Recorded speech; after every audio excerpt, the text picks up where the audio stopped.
प्रधानमंत्री मोदी सबसे बड़ा दिमागी नक्सली और देशद्रोही, लाल किले से खुद ही साबित किया।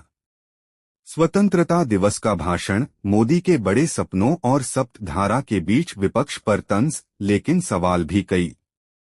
प्रधानमंत्री मोदी सबसे बड़ा दिमागी नक्सली और देशद्रोही, लाल किले से खुद ही साबित किया। देश के पढ़े लिखे जैनजी युवाओं को लाल किले की प्राचीर से प्रधानमंत्री मोदी ने दिमागी नक्सली कहा। दिमागी नक्सली को पहचानना और सिविल डिफेंस के जरिए उन्हें ठिकाने लगाना है के लिए भी उन्हें ट्रोल किया गया। प्रधानमंत्री मोदी की जेब उल्टा तिरंगा क्या इटली और आयरलैंड के झंडों की याद नहीं दिलाता? उनकी इस लापरवाही, मूर्खता या शरारत के लिए उन पर देशद्रोह का मामला दर्ज नहीं होना चाहिए। नमस्कार दोस्तों, मैं आईपीएस यादव और आप देख रहे हैं इंडिया आजकल टीवी। प्रधानमंत्री नरेंद्र मोदी ने 80वें स्वतंत्रता दिवस पर लाल किले से एक बार फिर वही किया जो वे करना जानते हैं। भाषण को संकल्प, सपने और सामर्थ्य के ऐसे जाल में पिरोया कि देखने वाला सोचे, या तो ये कोई नया भारत है या फिर पुरानी बातें नए लिफाफे में। लेकिन जब हम इस फुल स्पीच को गौर से पढ़ते हैं तो कुछ सवाल खुद ब खुद उभरते हैं, खासकर जब पीएम खुद कहते हैं कि सोच बंध जाती है तो सामर्थ्य पहचान नहीं पाते। तो क्या हमें यह नहीं पूछना चाहिए कि आखिर इन 12 सालों में वह सोच कितनी बंधी रही, जिसमें महंगाई, बेरोजगारी और किसानों की पीड़ा को संकट नहीं बल्कि भविष्यवक्ताओं की घोषणा करार दिया गया? बड़े सपने, बड़े दावे, लेकिन जमीन कहाँ? पीएम ने कहा, अब छोटे सपनों से काम नहीं चलेगा। बहुत ठीक, लेकिन जब वही पीएम कहते हैं कि 25 करोड़ लोग गरीबी से बाहर निकले, तो क्या यह आंकड़ा उसी सरकार का है जिसने कोविड में रोजी रोटी संकट में लाखों को खुली सड़कों पर पलटते देखा? क्या यह वही सरकार है जिसने नोगो एरिया को गो अहेड में बदलने का ढिंढोरा पीटा, लेकिन समुद्री संसाधनों की लूट और मछुआरों की जीविका पर कोई ठोस योजना नहीं दी? आंकड़े गिनाने की आदत है, मेट्रो, गैस कनेक्शन, शौचालय, लेकिन क्या इन आंकड़ों के पीछे की कहानी भी बताई जाए?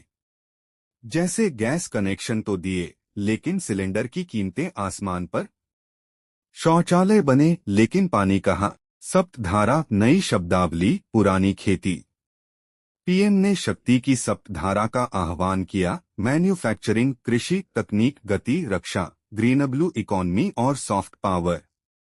यानी वही 7 बिंदु जो पिछले 10 सालों से हर भाषण में ताज़ा पैकेटिंग में मिलते हैं। लेकिन जब वह कहते हैं जो काम पिछले 5 से 7 दशक में नहीं हुए वो 5 से 7 साल में करना है, तो मन में एक तीखा सवाल उठता है, तो इन 12 सालों में आप क्या कर रहे थे? क्या यह स्वीकारोक्ति है कि आपकी सरकार भी पिछली सरकारों की तरह घोषणाओं तक सीमित रही, या फिर यह एक रोमांटिक घोषणा है कि अब असली काम शुरू होगा? विपक्ष पर तंज, डराने वालों की बात, लेकिन खुद के भविष्यवक्ता कहा? पीएम ने बिना नाम लिए विपक्ष को सुनाया, कुछ लोगों को देश को डराने, भयभीत करने में आनंद आता है। यह वही नारा है जो हर चुनाव से पहले दोहराया जाता है। लेकिन क्या कभी सोचा गया कि जब खुद सरकार राष्ट्रपति भवन, संसद और न्यायपालिका की स्वतंत्रता पर सवाल उठाती है तो वह किसे भयभीत करना चाहती है? और जब वह कहते हैं माओवादी सोच ने नीतियों को प्रभावित किया, तो क्या यह बताना जरूरी नहीं कि आखिर किस सोच ने यह तय किया कि देश में असमानता बढ़े, मनरेगा का बजट कटे और किसानों की आय दोगुनी करने का वादा एक मजाक बनकर रह जाए? आत्मनिर्भरता, वेपनाइजेशन पर तंज, लेकिन खुद कितने वेपनाइज? पीएम ने कहा, दुनिया संसाधनों को वेपनाइज्ड कर रही है। सही कहा, लेकिन जब खुद भारत चीन, रूस, अमेरिका के बीच संतुलन बनाते हुए हथियारों की खरीदारी करता है और उसे राष्ट्रहित बताता है, तो क्या यह भी किसी तरह का वेपनाइजेशन नहीं? और सेमीकंडक्टर प्लांट की बात करना अच्छा है, लेकिन क्या यह बताना जरूरी नहीं कि इन प्लांट्स के लिए कितनी जमीन छीनी गई, कितने किसान विस्थापित हुए और कितनी हवा पानी खराब होगा? फॉर्च्यून 500 फीट और टॉप 5 बैंक, सपने तो ठीक, लेकिन आधार क्या? पीएम ने कहा, 10 साल में 50 भारतीय कंपनियां फॉर्च्यून 500 में हो, एक भारतीय बैंक टॉप 5 में हो, फार्मा में 2 नाम गूंजें। ये सपने देखने में कोई बुराई नहीं, लेकिन जब एजुकेशन, हेल्थ और रोजगार के आंकड़े लगातार नीचे जा रहे हों, तो क्या बड़ी कंपनियां बनाना ही विकसित भारत की परिभाषा है?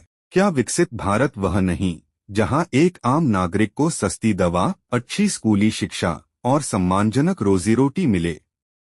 वंदे मातरम की धुन और बाढ़ पीड़ितों की पीड़ा दोनों जगह मौजूद थे। पीएम ने कहा कि लाल किले पर पहली बार वंदे मातरम गूंज रहा है, यह भावनात्मक क्षण है। लेकिन उसी भाषण में उन्होंने बाढ़ भूस्खलन पीड़ितों के प्रति संवेदना भी जताई। अच्छा लगा।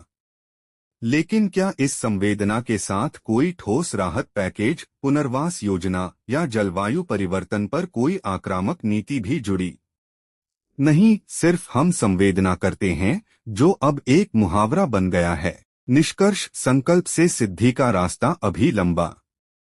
पीएम मोदी की स्पीच में कुछ नई बातें थीं, जैसे सप्तधारा, चिप से डेटा सेंटर तक और ऊर्जा सुरक्षा। लेकिन पुरानी बातें भी थीं, विपक्ष पर तंज, आंकड़ों का खेल और अपने को ही सर्वश्रेष्ठ साबित करने की होड़। सवाल यह है, क्या केवल बड़े सपने देखने से देश बड़ा बनता है, या फिर उन सपनों को साकार करने के लिए ज़मीनी हकीकत से जूझना भी जरूरी है? 2047 तक विकसित भारत, यह लक्ष्य अच्छा है, लेकिन इसकी नींव में भ्रष्टाचार, बेरोजगारी, महंगाई और असमानता जैसी दरारें हैं, जिन्हें सिर्फ संकल्प नहीं बल्कि संघर्ष से पाटा जा सकता है। और यह संघर्ष वह सरकार को नहीं बल्कि हर नागरिक को करना होगा, खासकर जब राजनीति भय और आश्वासन के बीच झूल रही हो। तो आइए इस स्वतंत्रता दिवस पर हम न केवल लाल किले के भाषण को सुने, बल्कि हर उस आवाज को भी सुने जो इस भाषण के दरकिनार रह गई। वह किसान, वह मजदूर, वह बेरोजगार युवा, वह माँ जिसके बच्चे को दवा नहीं मिली, और वह पिता जिसकी जमीन छीन ली गई। क्योंकि जब तक ये आवाजें वंदे मातरम की धुन में शामिल नहीं होती, तब तक विकसित भारत सिर्फ एक सपना ही रहेगा। और सपने साकार होते हैं बस सरकारी घोषणाओं से नहीं, बल्कि सामूहिक संघर्ष से। लाल किले की प्राचीर से एक बार फिर वही आवाज गूंजी, जिसमें बड़े सपने और सप्तधारा के सुनहरे शब्दों के बीच विपक्ष पर तंज तो था, लेकिन जमीनी सवालों का कोई जवाब नहीं था। और जब प्रधानमंत्री ने कहा कि अब छोटे सपनों से काम नहीं चलेगा, तो मन में यही सवाल उठा कि पिछले 12 सालों में वे बड़े सपने कहाँ खो गए थे, जब महंगाई ने आम आदमी की थाली छीन ली, बेरोजगारी ने युवाओं के सपनों को कुचल दिया, और किसानों की आय दोगुनी करने का वादा महज एक चुनावी चुटकुला बनकर रह गया। सोच बंध जाती है तो सामर्थ्य पहचान नहीं पाते, यह कहते हुए वे खुद भूल गए कि इन्हीं 12 सालों में कितनी सोच बांधी गई। जब विरोध करने वाले को दिमागी नक्सली करार दिया गया, जब सवाल पूछने वाले युवा को राष्ट्रद्रोही ठहराया गया, और जब सिविल डिफेंस के नाम पर नागरिकों से कहा गया कि वे अपने पड़ोसी की सोच पर भी नजर रखें, मानो लोकतंत्र अब चौकीदारी का दूसरा नाम बन चुका हो। देश के पढ़े लिखे सजग जेनजेड युवाओं से मैं आज सीधा पूछता हूं, क्या तुम भी दिमागी नक्सली हो? क्या तुम्हारा सवाल पूछना, तुम्हारा बेरोजगारी पर बोलना, तुम्हारा भविष्य मांगना अब नक्सलवाद हो गया है? तो फिर इस देश का भविष्य किसके हाथ में है? उस हाथ में जो जेब में उल्टा तिरंगा रखकर लाल किले से उतरता है और फिर भी राष्ट्रभक्ति का पाठ पढ़ाता है। किसान भाइयों, मजदूर साथियों और उन माँ बाप से जिनके बच्चे नौकरी की कतार में खड़े हैं, मैं कहता हूं कि जब प्रधानमंत्री गैस कनेक्शन और शौचालय के आंकड़े गिनाते हैं,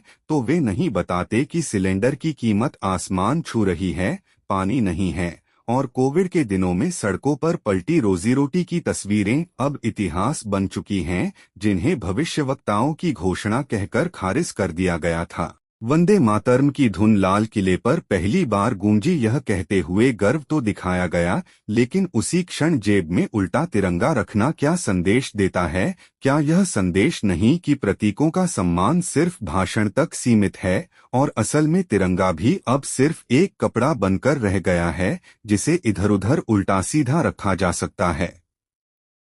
अगर कोई आम नागरिक ऐसा करता तो राष्ट्रध्वज अपमान अधिनियम के तहत केस दर्ज होता, जेल होती। लेकिन जब सर्वोच्च पद पर बैठा व्यक्ति ऐसा करे तो क्या वह लापरवाही बन जाती है, या फिर यह जानबूझकर किया गया अपमान जो इटली और आयरलैंड के झंडों की याद दिलाता है? आत्मनिर्भरता की बात करते हुए दुनिया को वेपनाइजेशन का सबक दिया गया, लेकिन खुद चीन, रूस, अमेरिका के बीच हथियारों की खरीद में संतुलन बनाते हुए राष्ट्रहित का दावा करना क्या किसी रूप में वेपनाइजेशन नहीं? और सेमीकंडक्टर प्लांट्स की बात अच्छी है, लेकिन उन किसानों की जमीन छीनने और विस्थापन की कीमत क्यों नहीं गिनाई जाती?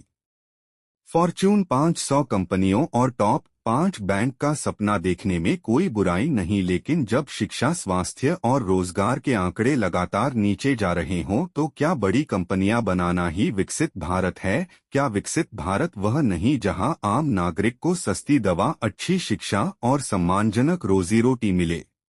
बाढ़ और भूस्खलन पीड़ितों के प्रति संवेदना जताई गई, अच्छी बात है, लेकिन संवेदना के साथ ठोस राहत पैकेज, पुनर्वास योजना और जलवायु परिवर्तन पर कोई आक्रामक नीति क्यों नहीं जुड़ी? सिर्फ हम संवेदना करते हैं अब मुहावरा बन चुका है जो हर साल दोहराया जाता है और फिर भूल दिया जाता है।